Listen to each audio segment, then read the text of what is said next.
Okay. And so welcome everyone. You're our first session for our Building Bridges event this week. So this is pretty much our third annual event. So we're pretty excited about it. We've got a great crowd here to see Leslie Gran. So Leslie's session, and I'll let Leslie introduce herself a little bit here in a minute too. Leslie is a dear friend and very popular. I'm sure a lot of you know Leslie. She does sessions around the country. Leslie's session is on language learner data. And so her session will go about an hour and a half. And then the session after that is we're going to take similar the data and we're going to actually apply it to the OTES 2.0 framework. So Leslie's is about language learner data in general, which is perfect. And then my session following will be as it applies specifically to OTES 2.0. So I do just want to clarify that we both have a data session, but they have two different purposes. So with that, I'm going to hand it over to Leslie. And Leslie, if you want to do a brief introduction, and then I'm going to stop talking and let you go. Sure. Good morning, everybody. How are you? Happy to be with you this morning. Coming to you from Howard County, Maryland, which is between Baltimore and Washington. So not too far away. I could probably get to you in about 6 hours by car, something like that, not too far. I'm excited to be here with you today. And when Kathy talked to me about what I might do today, one of the things that came up was that whole idea about how to respond to student data. So we've gotten pretty good at collecting data, right? So we grade things and we look at the data, but what are we doing in response to it? So that's our big focus for our time together this morning is what do we do in response to my student data or my language learner data? So, I was the coordinator of world languages here in Howard County, Maryland. I am the worst example of a retired person because I don't sit still very long. I'm running around the country, and it's all because I love spending time with colleagues like you.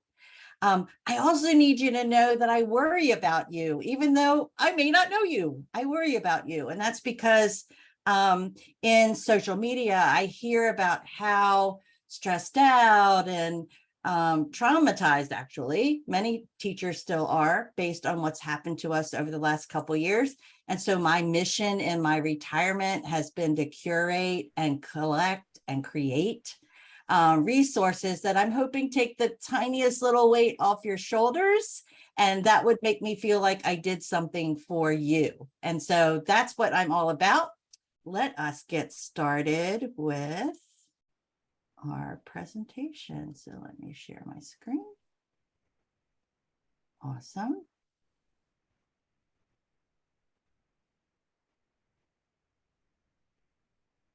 Okay, is that good? Everybody see the screen okay? Awesome. Okay.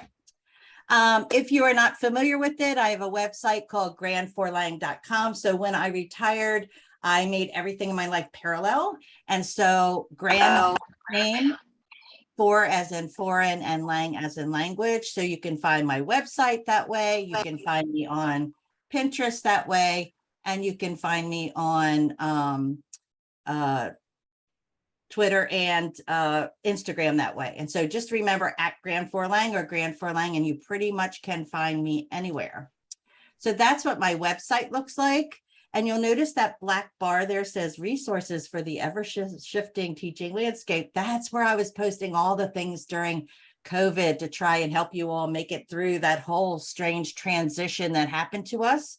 Specifically for our work today, there is a page on my website called Responding to Student Data. And so most of the things we'll talk about today, you can find on that page.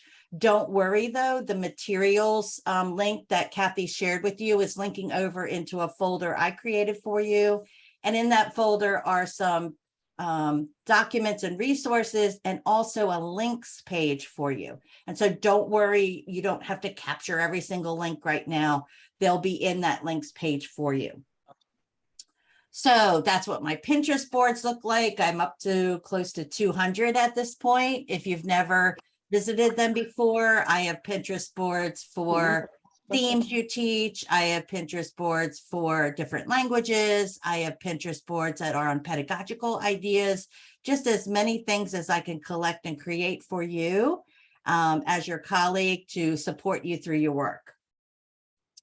And I do have a bit.ly link for our work today, but I need you to know that you can use that other link and it just links over to this folder. And what I love about Google Drive folders is if something comes to mind that I didn't share with you that I want to add to it, I can do that easily. Okay, so here are our outcomes for our time together. You're going to be able to set some goals for enhancing your practices for collecting and responding to student data. You're going to get a menu of strategies that you can use to respond to student data.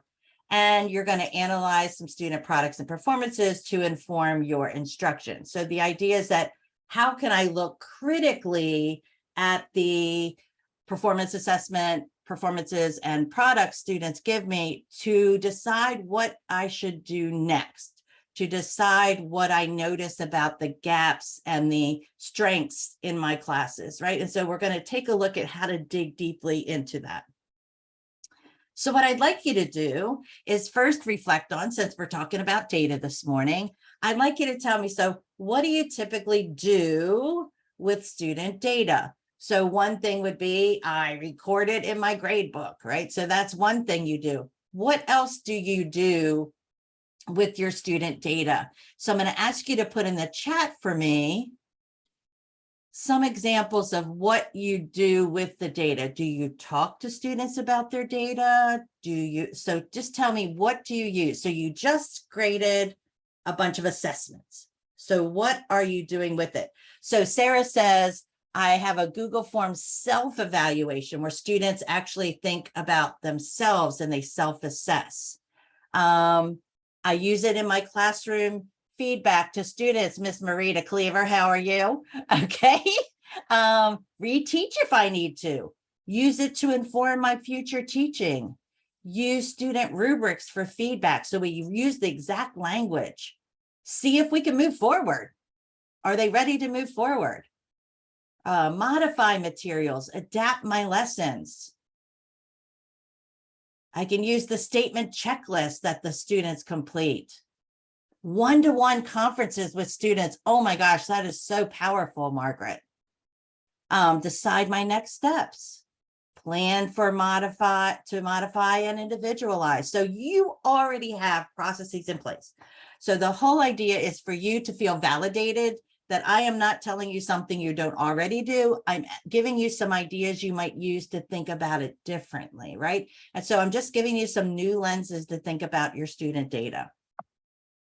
So the first thing I want you to start off with you is everything students do sends you a message.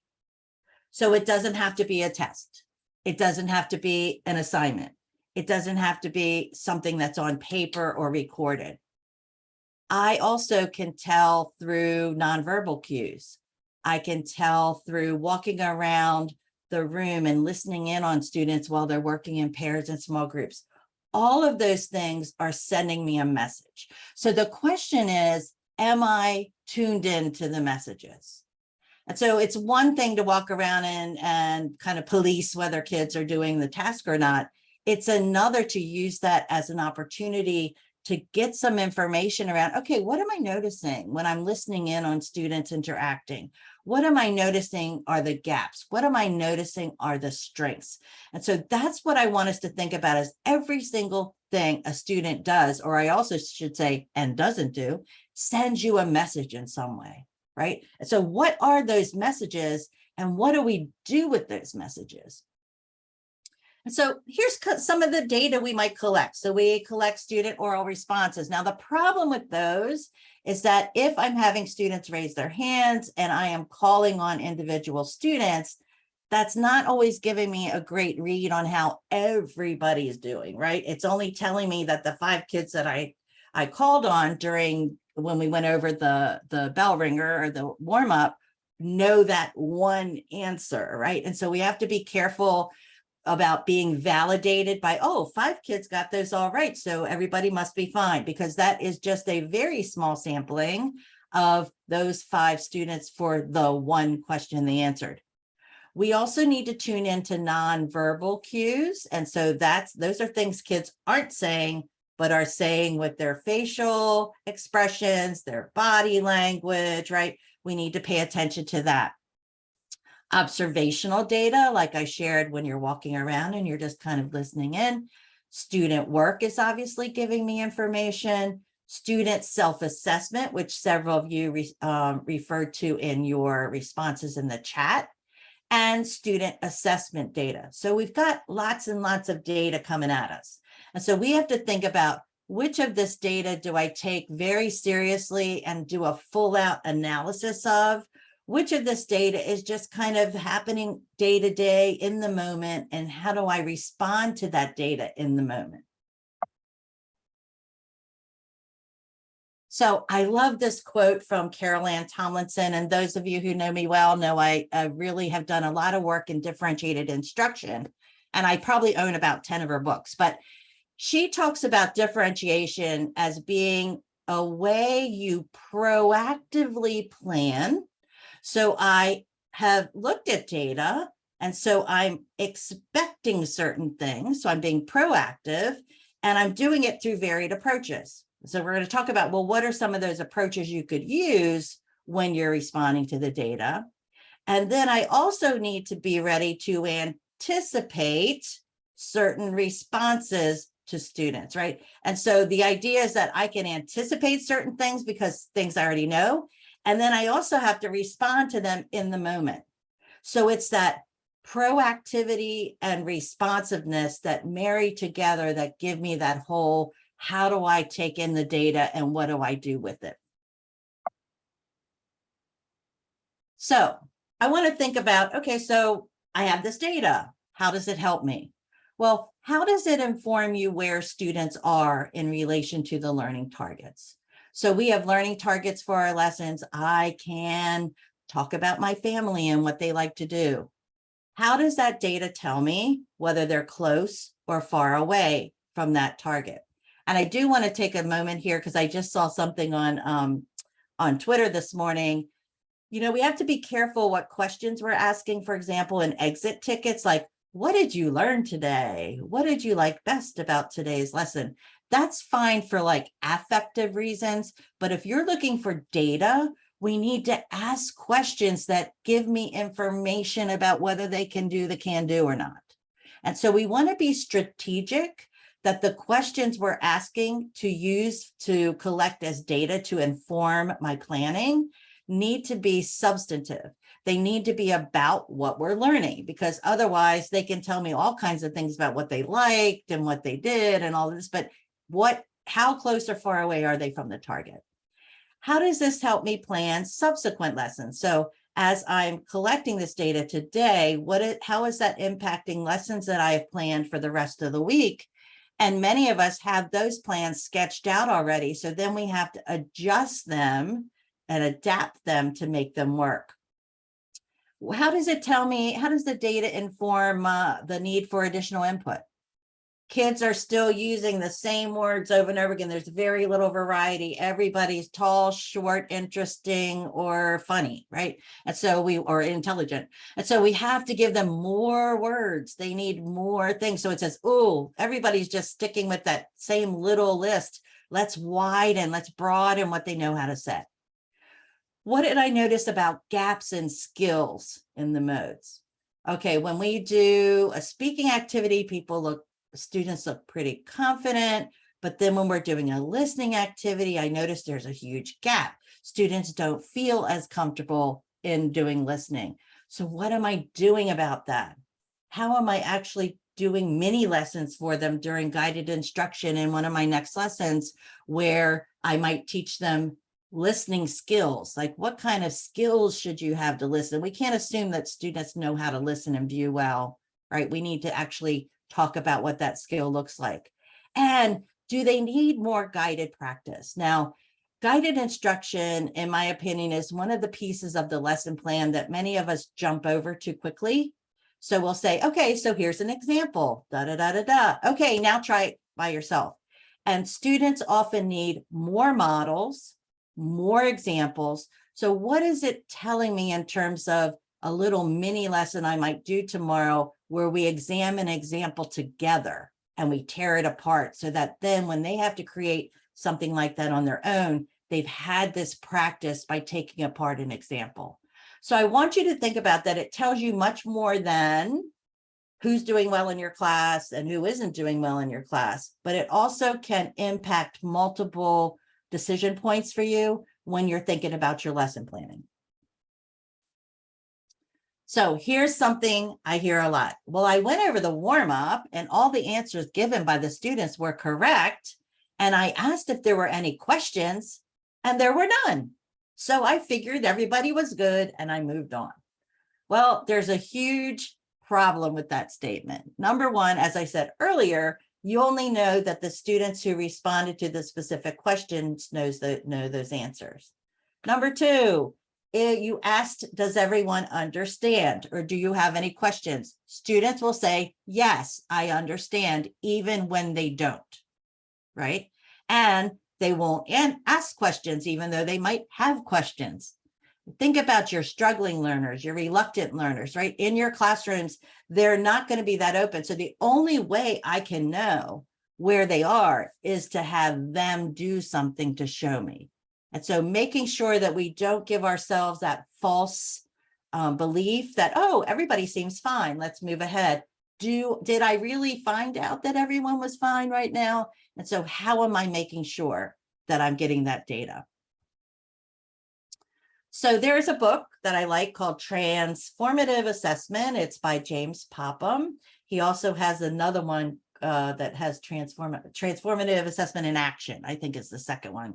I've owned both of those. And he talks about that when we receive data, and this is particularly data in real time. So we're not talking about like assessment data right now. Imagine the data you're getting in through your lessons. And there are several ways we can respond to the data. So one is called immediate instructional adjustments based on assessed performance. So that's like, I just noticed something, I'm going to react to it right now, right? I'm going to do it immediately, or it might be tomorrow. Immediate instructional assessments based on what students are telling me they're understanding. And I love that many of you in your chat shared things like student self-assessment, student reflection on their learning. So that's something I do in the moment or in the next lesson if it's towards the end of the lesson. Then the third type is what he calls near future instructional adjustments.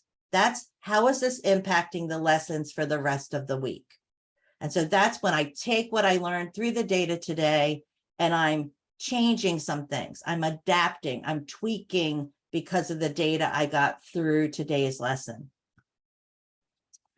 The fourth type he talks about are, I love this, last chance instructional adjustments. So what he's referring to here is that this is right before the summative assessment, right? So right before a high stakes assessment, and we want to make sure that we're doing these things at the last moment that will tweak things so that they're more confident about what they're doing tomorrow. I love this next one, students learning tactics adjustments. So a great example is if you say to students, okay, study your vocabulary tonight. What does that mean? When you say study, some students think you mean just stare at it on a piece of paper. They don't know how to practice on their own. So that needs to be something we teach them in terms of their tactics, right? And then the last one he talks about is classroom climate shifts. So that's where we're actually looking at the classroom and we're looking at possibly shifting where students are sitting, because that might lead to better data from that student. It's talking about the way the class kind of aura is, right? Like, how does it feel to be in this classroom? So I might need to do a little bit more classroom community development kind of tasks, activities with the students to make sure that we're feeling like we can say things out loud and not be made fun of in the class. So that's another example of the classroom shifts. So thinking about these ways I can respond to the data in the moment, in the next day, or further down the road in terms of time. The question is then, how do I respond to it? And one of the things I truly believe is that in my methods courses that I have taken, I was taught how to assess, and I was taught how to look at assessment data, but I'm not sure I was ever taught how to respond to data. And so I felt like there was not a menu out there for people. And so I attempted to create a menu. And so you're going to see in your folder, you have a little menu that looks like this. This is in no way every possible way you can respond. This is just a list to get you started. And I'm sure you could add lots of new ideas to it.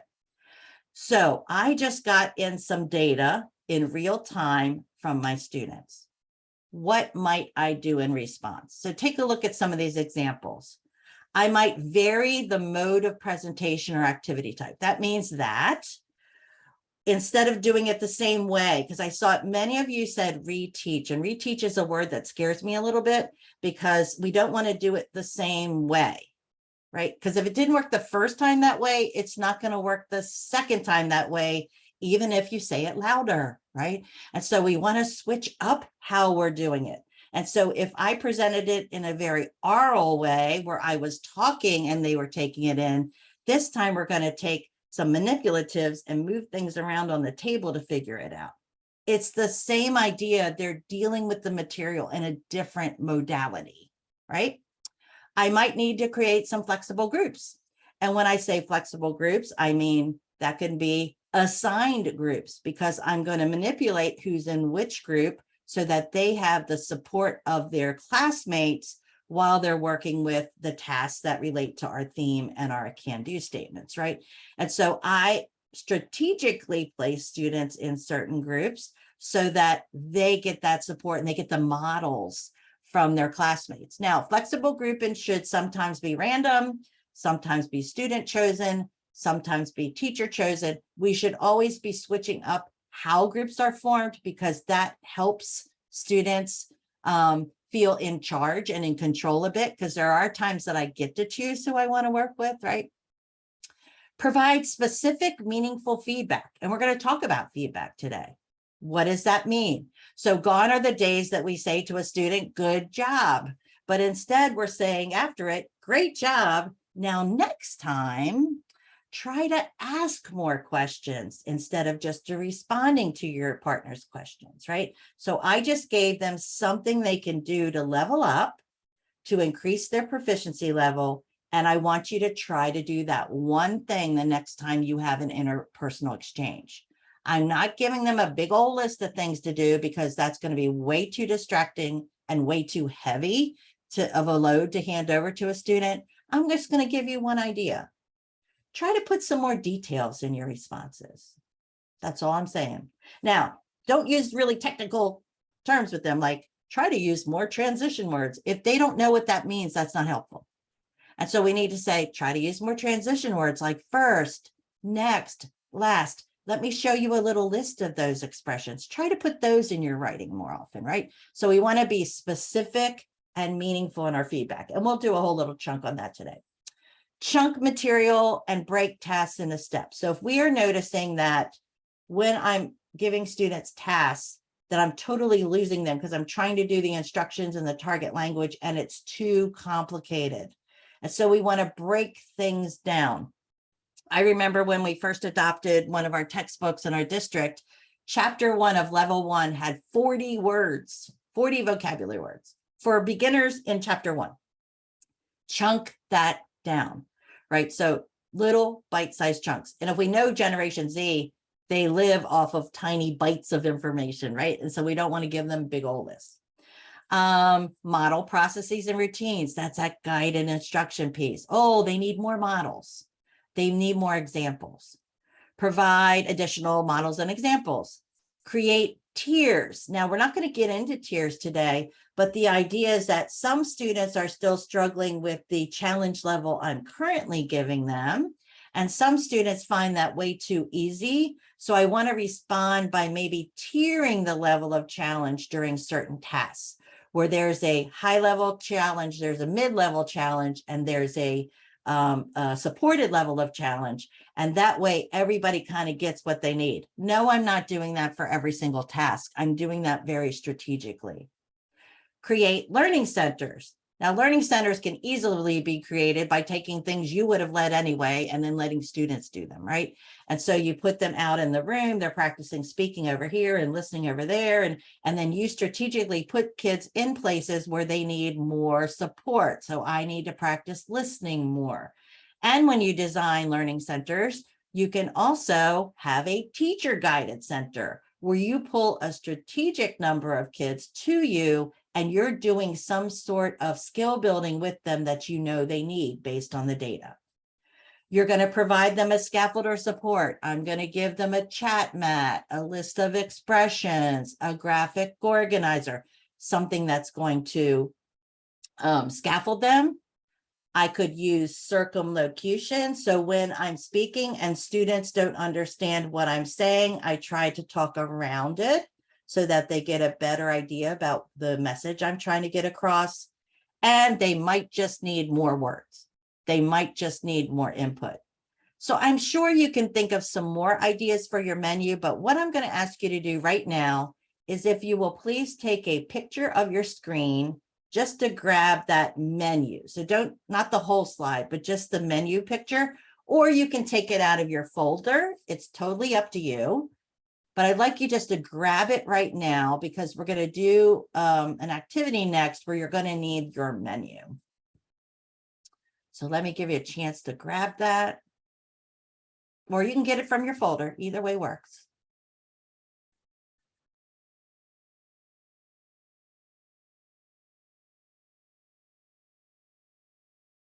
Are you good? Okay. All righty, here we go. So I'm going to give you a scenario that's data in the moment from your students or data that evening that you graded something they did. And then I want you to think about how you might respond to that data. So again, we're not at assessments yet. These are just tasks, classroom activities that students are doing, and I'm getting data from them in real time or after they leave, and I'm doing something about it tomorrow. And so I want you to think about what would you do? So scenario A, you teach a new set of vocabulary words using visuals and choral repetition. So I've got pictures and we're saying it together.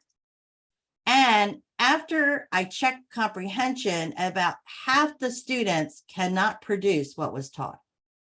So I just went through this whole thing of providing input, and half of them don't remember what I just did.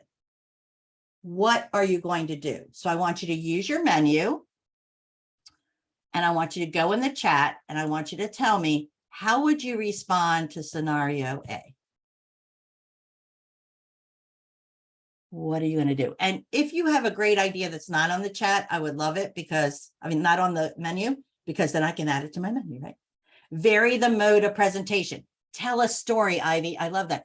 Tell a story instead of just using visuals saying shirt, pants, right? But I'm going to tell a story about somebody getting dressed, for example. What else? What else could I do? Play a game. Chunk the information, Marjorie. Change the type. I'm losing it because it use the vocabulary in context.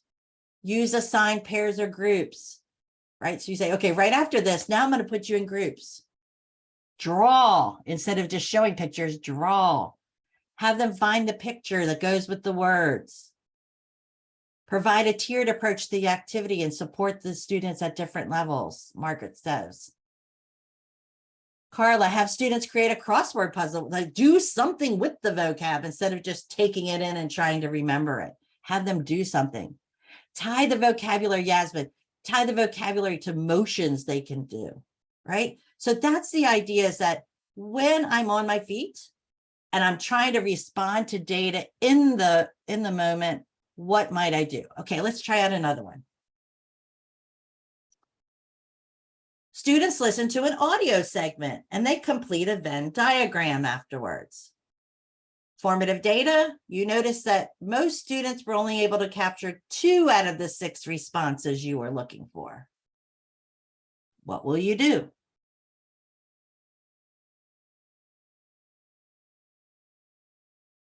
Oh, Rhonda, I love that. Have groups make posters or infographics to illustrate the chunks. I think that was from the previous one, right? Watch a video with the subtitles on the second time, Marita says. Slow down the audio and let them listen again, Sue says. How about model, right? So I'm going to stop and we're going to listen to the first part. I'm going to stop the listening and I'm going to the audio and I'm going to say, okay, what will we write down right now? So that's like what Cheryl's saying, break it into parts, break it up instead of having them just listen to the whole thing, right? Have them listen in groups so they're helping out each other about what they heard. What else?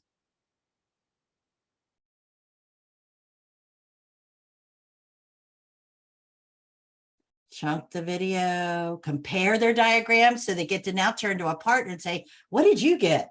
Oh, here, I got this, right? And now they share it. Love that one. Okay, so you all are already doing great things in responding to data. So here's what I'm going to have you do, and I'm going to put this in the chat. We are going to go to a Google Slides presentation together. So let me grab the chat.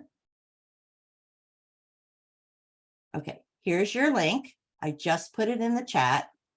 And I want you to go to this Google Slides presentation. And you're going to notice, look here on my screen, that I have a scenario in the middle. So there's the scenario from that one of the ones we did.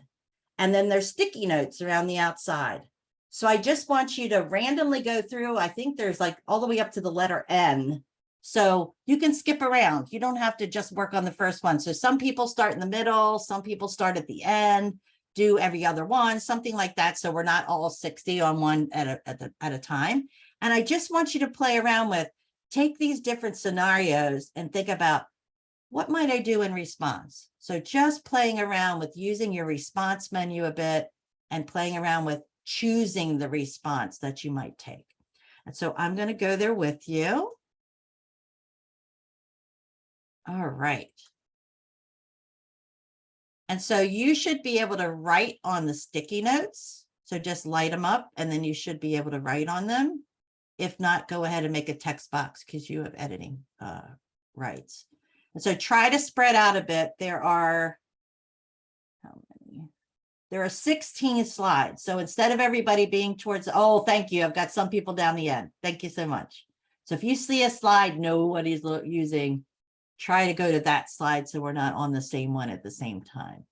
So come up with some ideas and you can skip the 2 that I did. Let's see, what did I do? I did E and A. So if you don't want to do E and A, that's fine. Okay.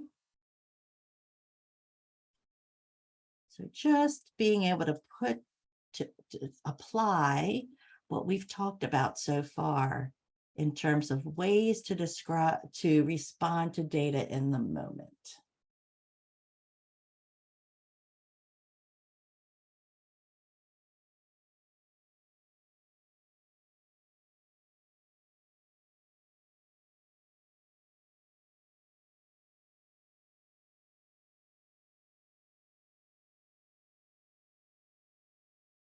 If you need to, you can copy one of the sticky notes and make an extra one because I put 6 on each one, but you can make new ones if you want to. It's all good.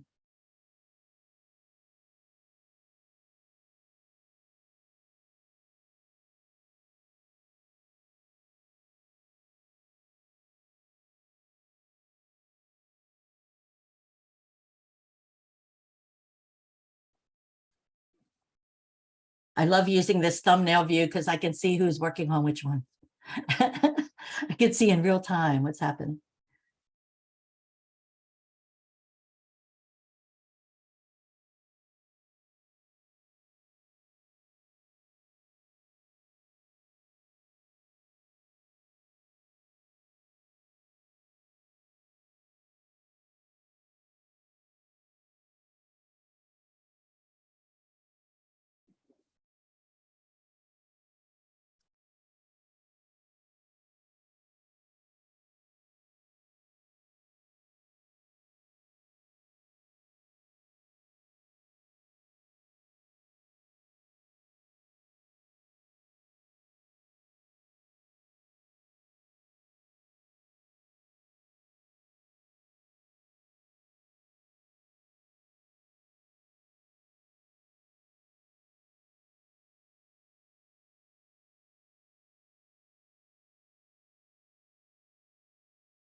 So if you like, you can look at some of the other slides to see how other participants put ideas on there. And again, it's just jump starting our mind about, oh, what are all the different things I could do?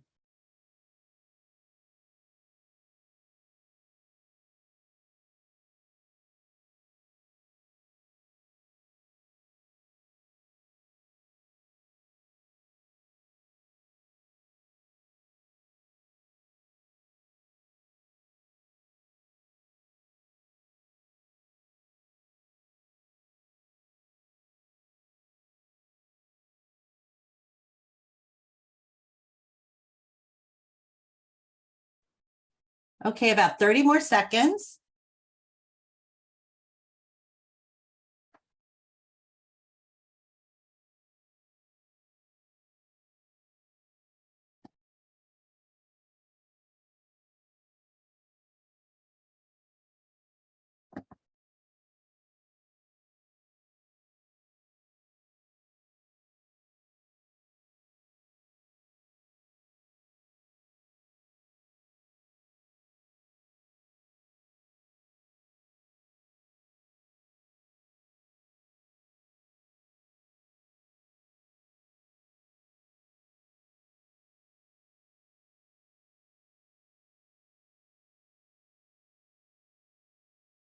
Okay, awesome. If you are a department chair, a program leader, this might be an activity that you'd like to do with your teacher teams, just for them to think about, well, how am I responding in the moment to my student data? So thank you all for participating. I can't wait to go back and read all your ideas. So what I want you to do is now pause. And we talked a lot about like the kinds of data we collect and how it informs different things. Different ways we're going to respond to it. And we got the menu and we looked at some scenarios. And so I really want you to step back for a moment and say, okay, what did this segment make me think about? So what am I, how am I feeling validated first, right? So, okay, I am doing a lot of this stuff. Oh, I feel validated. Oh, that's awesome. I really want to do more of blank, right? So I want to do more of, do more guided instruction and models and examples with my students when I notice that they're struggling with a task.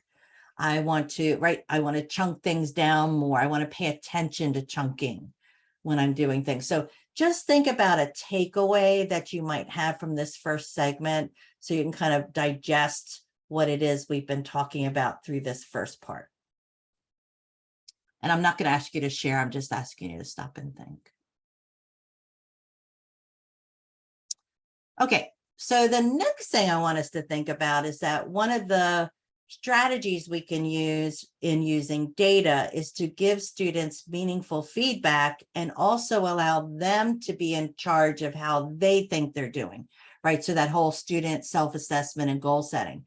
And so we saw some of that in your chat earlier when you talked about some of the things you do with data. And so I just want to share some of those ideas with you now. So the importance of feedback to student growth and proficiency is that you're going to help me know what I need to do to get to the next sub level, right? And so you're helping me level up by giving me suggestions. And so how do I know if the feedback I'm currently giving is meaningful? Well, their work improves. And so if you notice that there's improvement, your feedback is being taken and used. Your students become more motivated. And I love this last one. Your classroom becomes a place where feedback, including constructive criticism, is valued and viewed as productive.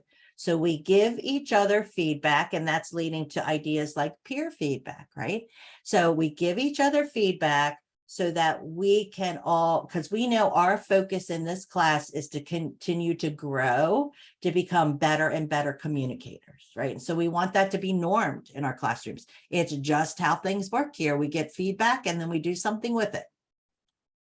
So meaningful feedback is one of the guiding principles from ACTFL, which originally was called core practices, and now they're calling them guiding principles. And it just talks about that feedback is critical for students in order for them to advance, and that it should come in multiple forms, like formative, summative, and self-assessment. And that it should be specific, timely, right? And that's any feedback should be that, right? And then the what it is from ACTFL talks about how we are helping the learner know where they are and what their next steps might be, right? So the key is that we're giving them what they need to improve, but we're not giving too much. And you see that there. So I wouldn't give them a big list of what they can do next time. I'm selecting one aspect out and say, next time, try to do more of this thing here.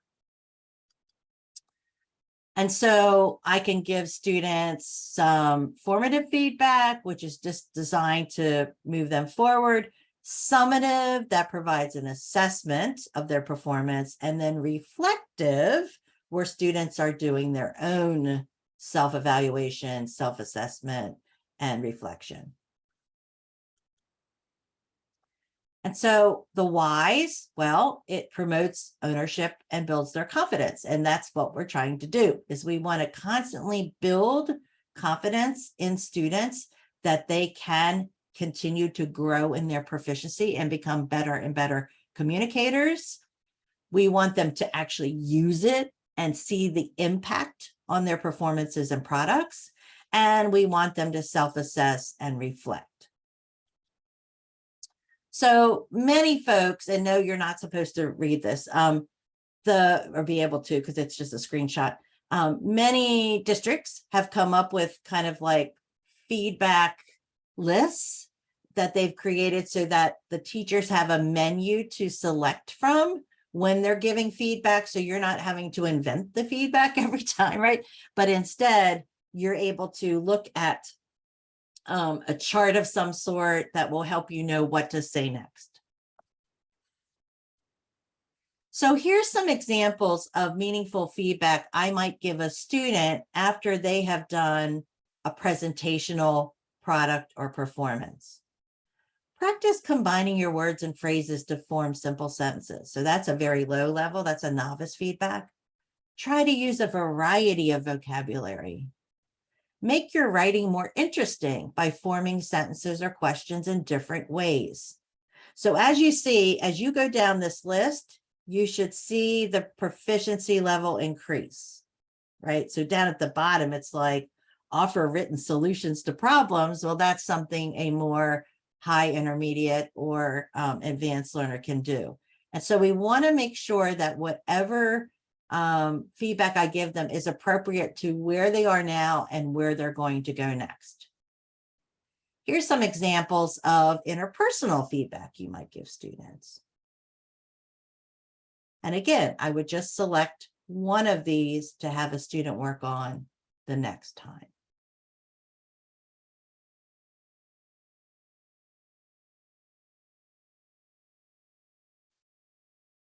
So this is actually I got from something I got from my friend Leah Grenier Kennedy, and she actually has her students do a self-assessment and goal setting on the interpersonal mode by using a kind of symbol system. And so they script out exactly what they said in their interpersonal. So obviously it had to be recorded. And then they go through and they give themselves a star for every complete sentence they had, a hash mark when for every complete question, a $sign if they had a well-connected sentence, an X for every time they said or right? And so the idea is that they look at their what they did, and so they wrote out the recording here, so you can see a little bit on the screen here. And they reflected on, I need to do more of this, right? And so by looking at what they, yeah, don't worry, Karen, I'm going to show you the feedback.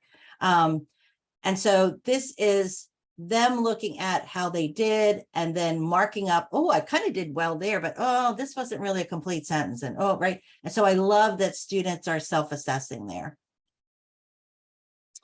So also remember that ACTFL in their description of meaningful feedback talked about student self-assessment over and over again. And that's because the more students own it, the more they're likely to do something with it, right? And so here are some very simple ways students do this. On the left is an example from my FLES program, where we had our can-do statements for each unit. If I'm 4 years old in pre-K, I can't read those. And so my teacher read them to me. And then I say whether I think I can do those or not. And we circle the smiley face, right? On the right-hand side, you might recognize those as can-do stamp sheets. So they're just a sheet of circles. And then you have all the can-dos written there, and students color them in. If I can only kind of do them, I color them halfway. And then once I feel like I have achieved them, I fill them in completely. My teacher gives me a sticker on them. My teacher gives me a stamp on them, whatever it is to show that I'm working hard to achieve those can-dos. Then we can get really fancy and have things like this example, which is a proficiency tracker. So this would be for older students and possibly more towards intermediate, where I track how I do on the assessment. So when I get back an assessment, it says I'm a novice high, I color that in. And then when the next one I get is intermediate low, and you kind of end up with like a graph of how I'm doing over time. And then you'll see students say what I'm proud of, what I want to improve. And then why did you score yourself at a particular level? How do you think you can bump up or level up? And so again, this is an example of a model of a tool that you can use with students. The one on the left here is called a single point rubric, and you may notice that this is from Ohio. And Kathy has lots of these awesome examples on your website. And what I love about them is this is students not looking at the whole rubric because it's so distracting, but instead they just pull out the target. So just the column that's the target. And then the students reflect on, well, what partial evidence is there of the lower level that I still need to work on? And how am I showing glimmers of the next level, right? And so am I doing the things in the target? And then where am I, low or high, right? And then what I love about this is that students then can choose something that they're going to work on to get better at. This really reminds me of glow and grow, right? So glow is when I'm showing glimmers of a higher level, and grow is where areas that I want to get better in. And then the example on the right here is something from one of the middle school Spanish 1 teachers in my district, and she calls them my yo puedos. And all she does is create a chart of all the can-do statements from her unit. And then every once in a while, she tells students, okay, you now have 4 minutes to do your yo puedos. And they walk around the room and they find classmates where they can prove to them that they can do the can-do. So I can tell my name. All right, so I say, me llamo Leslie. And then my friend initials under number 1. I have to prove it to 2 friends.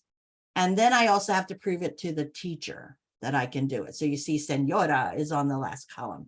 These are done all throughout the unit. They're not doing them in a single day because obviously we accomplish can-dos as we go along in the unit, but it makes students responsible for where they are in their learning in terms of how close or far away am I to achieving my can-dos. So this is what you were asking for, Karen.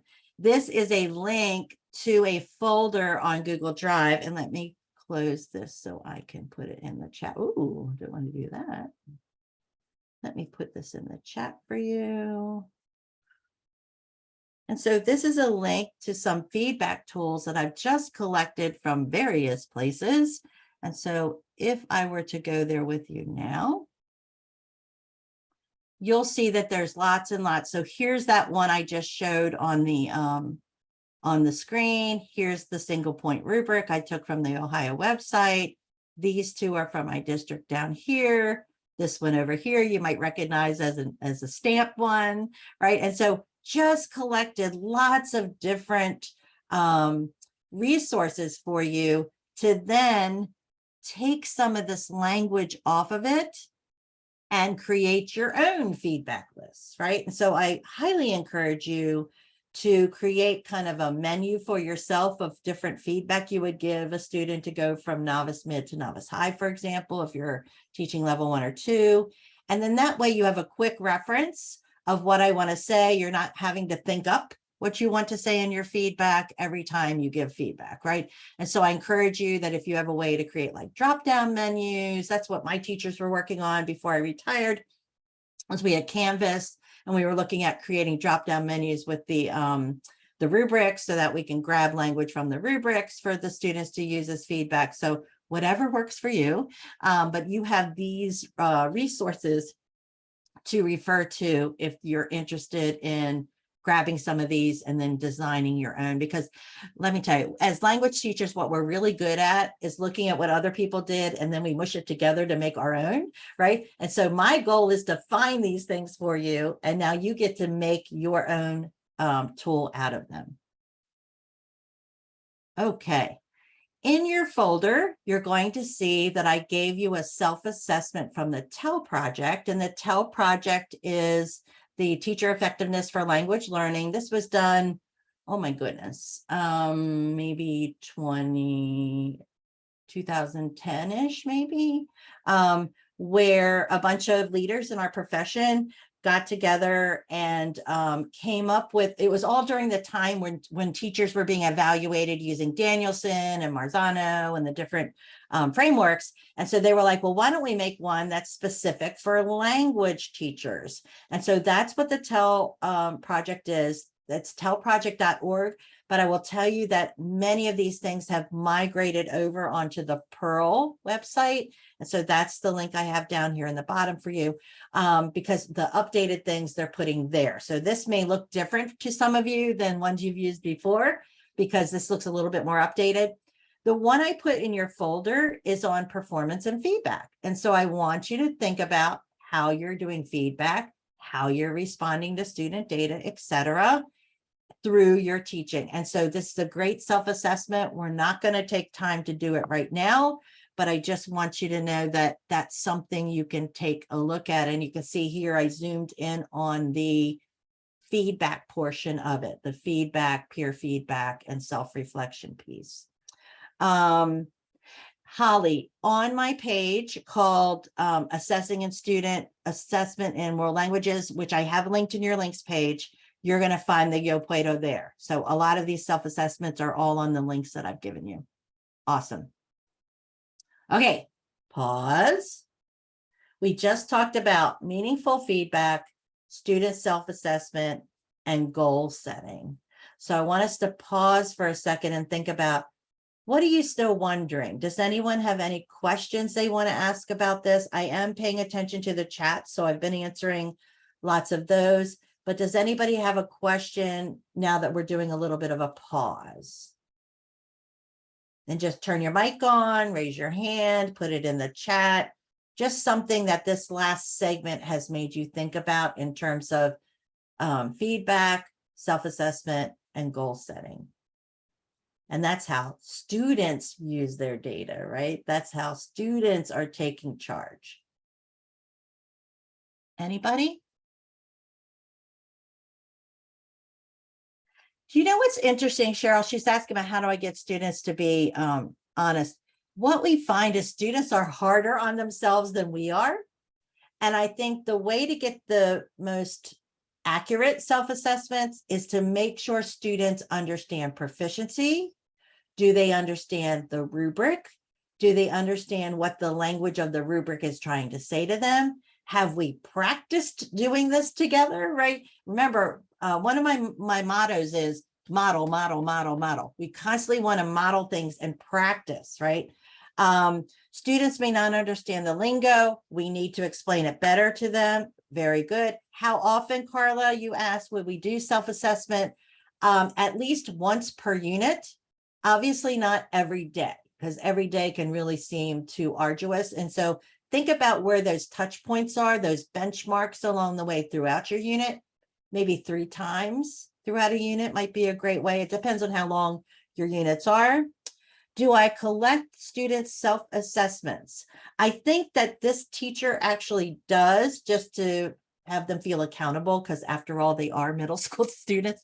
But I think that's also that accountability of saying, yes, here I go. I've proven this. And again, if they're not being truthful with themselves, that's going to show when they do the assessment. So the whole idea is making sure that we articulate this well to the students, that this is going to help you do well when we come to the assessment piece, right? Because you're practicing your can-dos all throughout the unit. Do you have a way of tracking individual students to see if they took the suggestion? That would be really high for highly detailed people. So if you are a highly detailed person, I would say go for it. I think, yeah, Sarah's suggesting that you could do that on Google Forms. So here's how I feel about this. If you say, try to add more transitions to your writing, and then the next writing assignment you give them really doesn't aim towards transitions, because it's just a big description. It's not things that happened in an order. Then I wouldn't expect them to use the transitions then, right?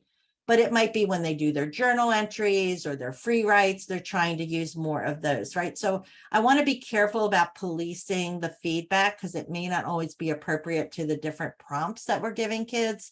And so you need to figure out what works for you. I think what's important is, you gave students something to help them level up. And if you happen to remember that you gave a student a certain piece of feedback and they did do what you suggested they might do, I would definitely recognize that in some way, but I don't know how you're remembering that with 150 students. So I want us to be realistic about what you can do, but know that I gave you something substantive and possibly even an example of what you might do next time. And if I notice it's something a lot of kids need, we're going to do a mini lesson during our lesson on that particular skill, right? Because if I notice it's pervasive, I'm not going to write it on every single kids. I'm going to pull in and say, okay, I need to do a little segment on this the next time. Okay, thank you so much for sharing. All right.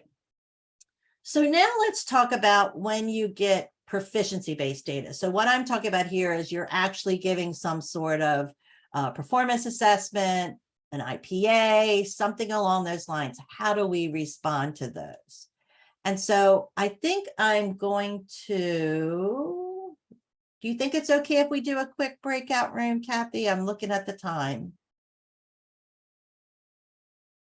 It's up to you if you think it's something that might work better in the chat box, or people jumping on might, given that we only have about 14 minutes left, might be. Yeah, so I think I'd rather be able to talk about the other things. So I'm going to not have you do breakouts here, just in the interest of time, but I'd like you just to stop and think, right? What data processes do you currently use? So for your assessment data.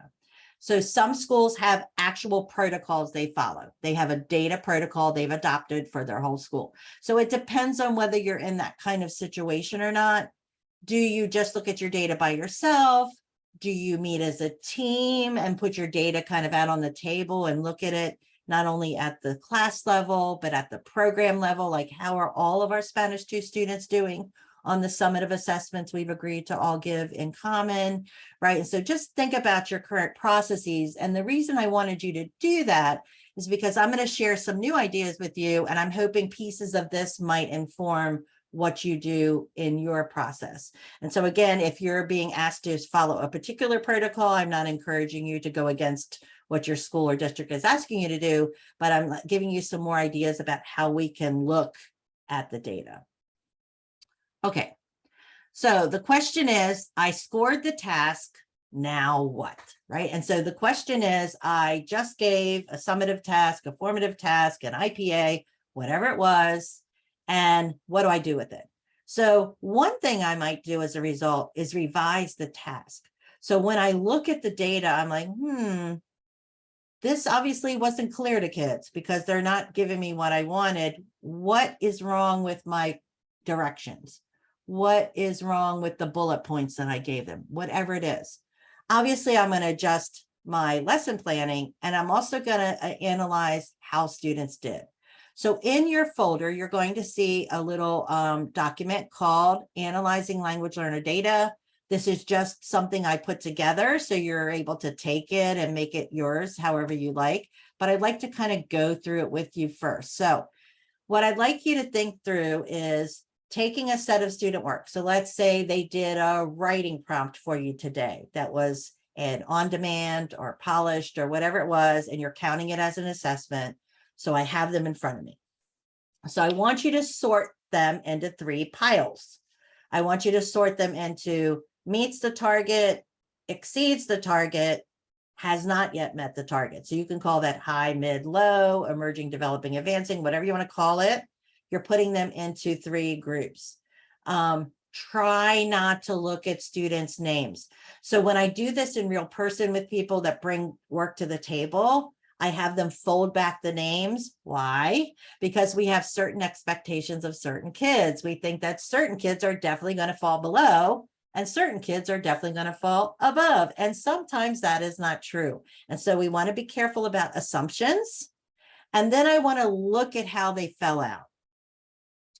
And so one of the things I want to make sure that we're focusing in on is that I want to make sure the task or the assessment that I am using to analyze is actually aimed at giving me what I'm looking for. Kind of like what I said earlier about the exit tickets.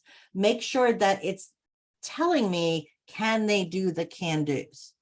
Can they demonstrate behaviors and characteristics of students at novice high, intermediate low, whatever the target is?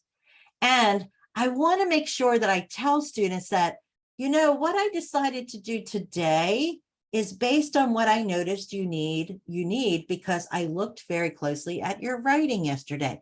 You actually need to say this out loud. Please don't assume that students know you did that. And also, it is mind-blowing to kids that you actually looked at what they did and it impacted what you were doing today.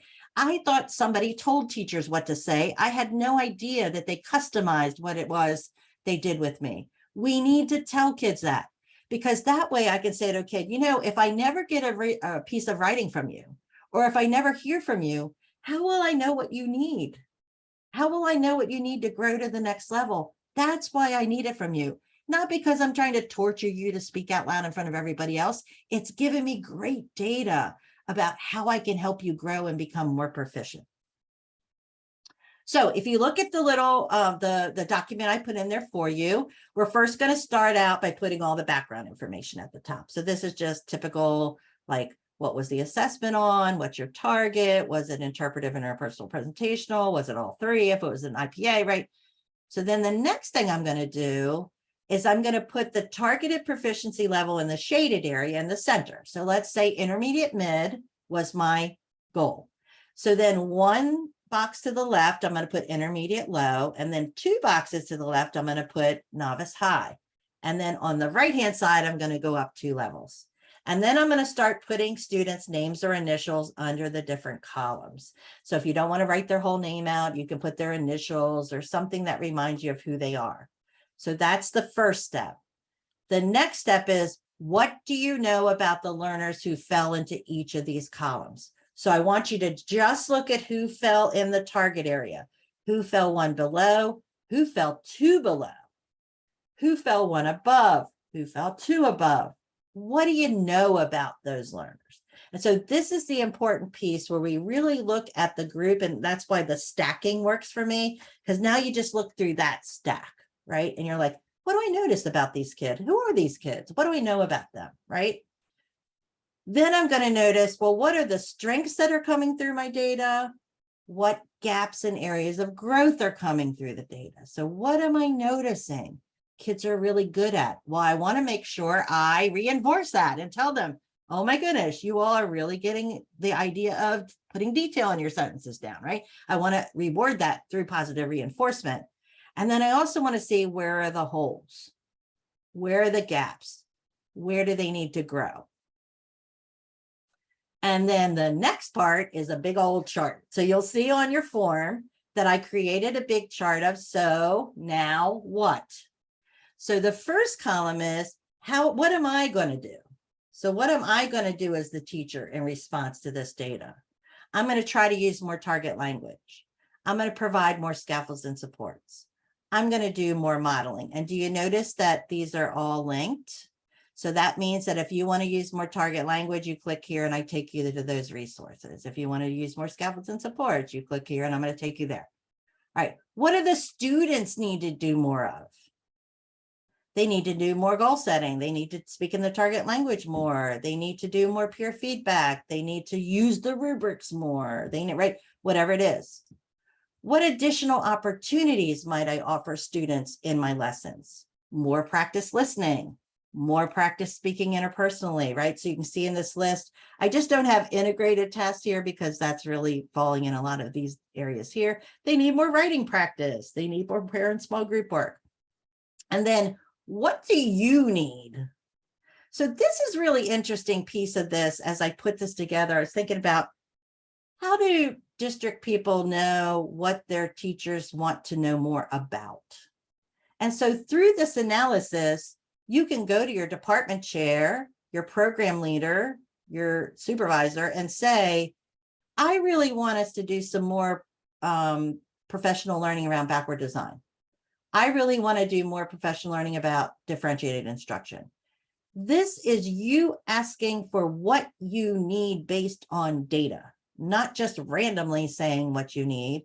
And a lot of times we don't get to say what we need. Somebody decides those for us. And so I think it's really important that we're speaking up and saying, you know, I noticed in my data, I don't really know how to differentiate my responses. Can we talk more about differentiation? And that could be somebody presenting on it. That could be reading an article or book. That could be so many different ways that we could approach it, but targeting areas that in which you want to grow.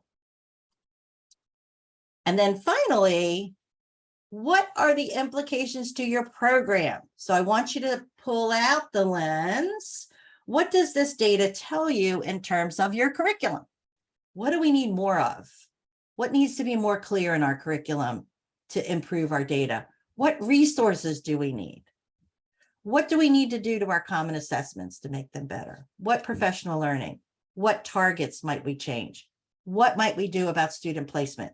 And so we want to think in a wider lens beyond our individual classroom. How does this impact our program at our school or in our district? And then I did want to say a little bit here about looking at district assessment data. And so these are things like the Apple test from ACTFL, and then also the STAMP test from Avant. And we get these readouts, right, about how students did. And I really want us to think about, so what is this telling us, right? And the one on the left makes me laugh. I found this online somewhere. And it's because usually on these external assessments, the lowest score is listening, and this one's highest, which is really interesting on the left, because that usually doesn't follow the model that most people have. But anyway, what is this telling us? What do we need to do more of? What, right? And then that pulls you out into a wider lens at the district level, right? So we look at this data, we think about, how does this impact student placement? How does this impact our common assessments? How does, right? And so we can also look at data beyond our classroom. Obviously, if you have common assessments in your department, we're looking at all of our students who did the same assessment together. And I'm asking my colleague, like, wow, your kids scored better in this. Tell me what you're doing with them, right? So that's really meaningful collaboration that can happen during these PLC meetings and things like that, where we can start cross-pollinating some of the ideas that are working for us to increase student proficiency. And so I'm going to pause for a second, and I'd like us just to think about what we just thought about in terms of how to respond to data. And several of you have put in into the chat some ideas that it made you think about while I was talking. That's really interesting, Pat. I found that students can perform a skill on the end of unit assessment, cannot maintain it. That is so important that we see everything we're doing is very spiraling and recycling, and make sure that we're touching on former skills, former vocabulary themes, right? We're pulling them in, because the only time I talk about my family is not when we're learning about family, right? I talk about my family all the time. And so making sure students see that spiral happening. Okay, and then really fast, I know I'm getting close here, Kathy, I'm paying attention. How might I respond to language learner data, right? So one is I need to give them more scaffolds and supports. So I need to give them more expression lists. I need to give them more graphic organizers. This thing in the middle here is something my teachers designed called a picture description frame, where you cut out the center and the students put the picture here, and then they have all the expressions around the outside that help them talk about the picture, right? So do I need to do more scaffolding and supporting? Do I need to practice more things with them? Like, how do I understand a text that I'm looking at? That's what these directions in the center in Italian are. How do I put together an argumentative text? There's that Oreo thing, but it's in French. How do I explain how you do a specific task like quiz, trade? And notice this is in the target language. I need to just help them out with some routines.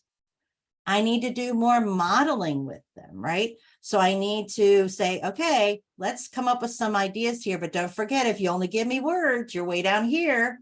But if you give me phrases and sentences, you're showing you're moving up. And so how am I giving them those opportunities?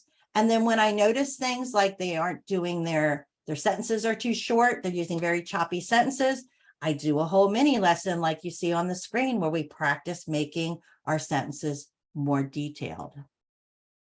So I am going to jump here because I'm out of time. So our last thing is just, how does this all fit into your work? How does this fit into how you want to approach the next school year? And so I'm going to stop with this final quote. The goal is to transform data into information and information into insight. What insights is your student data giving you that helps you know what your students need next and where you need to go next to take them to the next level? So thank you so much. And I'm going to stop sharing here. Awesome. So I can see your beautiful faces or your black boxes, one of the two. Leslie, right. thank you. Thank you so much, Leslie. As always, just fantastic information, great resources, just so practical, just like, and it segues perfectly into what teachers are going to have to be doing also at the next level. So it is 10:45. The next session, everything's on the same Zoom link all week. So the next session, we're actually, Leslie's is a fantastic segue. So the next one is not as much fun as Leslie's. Next one goes into OTES and how you have to gather data to align to OTES. But some of the things Leslie said are fantastic for what will play into the OTES piece. So thank you again, Leslie. If you want to stay for the 11 o'clock session, you can just stay on. We'll just, you turn off your camera or whatever. And other than that, I can't express enough thanks, Leslie. It's always wonderful to have you come to Ohio. And awesome. Okay, bye everybody. All right, thank you so much, Great Leslie. school year. Take care. Good. Okay, everyone. So we're just gonna let me stop recording.